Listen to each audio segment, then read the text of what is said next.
Kuburan setahun sebelumnya digali. Wanita yang sudah mati ini beranak dalam kubur. Suaminya mau menggendong anaknya, tapi istrinya tidak mau melepasnya. Pria ini tak bisa mengambil bayinya. Sambil menangis, ia bilang, "Istriku, terima kasih sudah melahirkannya. Aku akan menjaganya sampai dia besar. Beristirahatlah dengan tenang." Setelah itu, istrinya yang sudah mati baru melepaskan tangannya. Pria itu menggendong anaknya dengan sedih.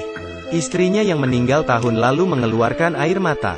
Saat itu, warga di samping makam bilang, "Beberapa hari lalu kami melihat wanita ini." Pasutri itu menunjuk mangkuk bubur di samping wanita itu.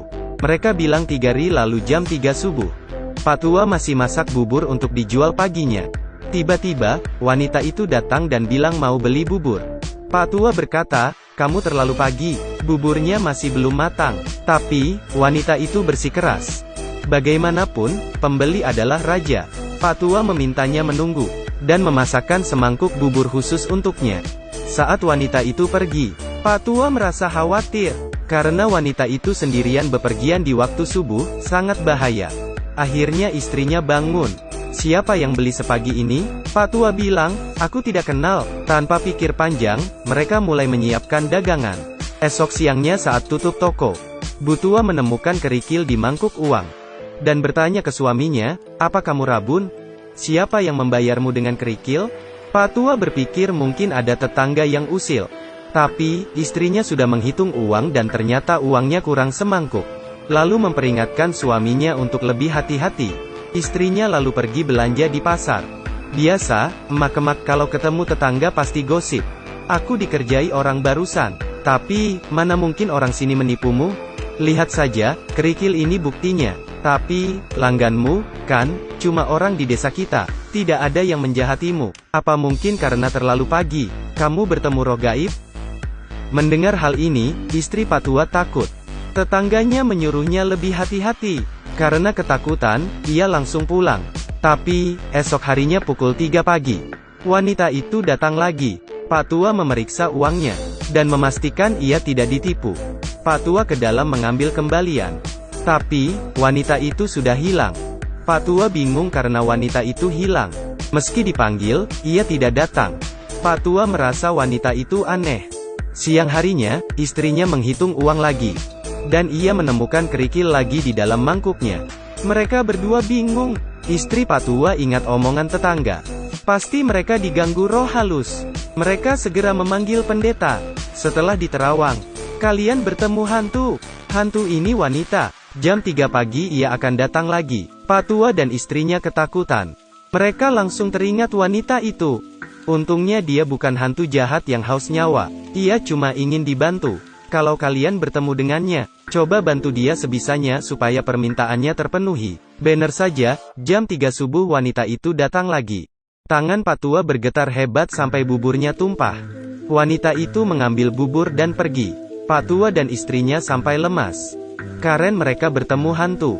Tapi, mereka cukup nekat. Mereka kepo sebenarnya ada apa. Lalu mengikuti wanita itu diam-diam.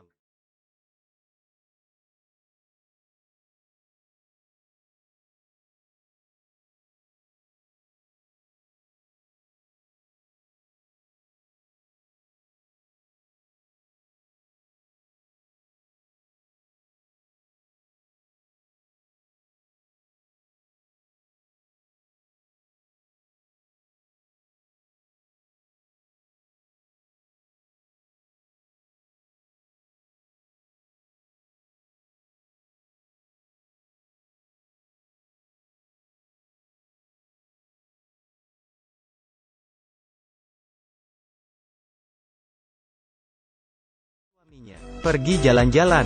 Wanita itu lelah dan mereka mencari tempat berteduh. Malamnya, sang istri kejang-kejang dan meninggal seketika. Suaminya lalu menguburkannya di sana. Kades menyuruh penjaga mencari suami wanita itu, untuk bertanya apa yang terjadi. Penjaga menjelaskan hal itu ke Long, si suami. Long kaget bukan main, karena barusan kemarin malam ia mimpi melihat istri dan anaknya di pinggir kasur, dan menyuruhnya menjaga bayinya. Long tersentak dari tidurnya. Setelah mendengar cerita penjaga, Long sadar ada yang tidak beres. Ia segera pergi ke makam istrinya. dan menyuruh orang menggali makam. Lalu, terdengarlah suara tangisan bayi. Setahun lalu, istrinya tiba-tiba kecang dan meninggal. Long mengira bayinya mati bersama istrinya. Ternyata, setahun kemudian anaknya lahir dalam kubur. Long bersumpah akan merawat anaknya. Setelah ia mengira semua sudah selesai, malam harinya, saat Long menidurkan anaknya, istrinya muncul lagi. Ia mencium bayinya dan menyelimutinya. Long terbangun karena kaget. Ia melihat hantu istrinya, lalu berkata kalau ia merindukannya. Istrinya menatap Long, sambil menangis menitipkan anaknya, lalu menghilang selamanya. 18 tahun berlalu, bayi itu tumbuh menjadi gadis cantik. Ia bernama Lin. Di suatu siang, saat Lin jalan-jalan, muncul dua hantu di belakangnya. Hantu itu bilang ia diperkosa dan dibunuh oleh preman. Tapi, preman itu malah menjebak pacarnya, sehingga pacarnya yang dihukum. Hantu itu berharap Lin bisa membantunya meringkus si preman. Lin menolak, tapi hantu itu membuntutinya. Penduduk desa melihat Lin bicara sendiri. Mereka mengira Lin gila, dan bergosip, gadis yang lahir di kuburan itu tampaknya gila, mungkin karena ia lahir di peti mati, jadi bisa melihat makhluk gaib. Lin pulang dan bertanya ke Long apa benar ia lahir di kuburan. Lin juga bilang perihal hantu tadi. Long lalu menceritakan kisah ibunya yang menjadi hantu. Lin menangis terharu mendengar cerita ayahnya. Ia merasa kasih ibunya sangat besar. Long bilang kalau arwah sampai gentayangan. Berarti ada hal di dunia yang belum selesai. Mungkin ia punya dendam atau permintaan.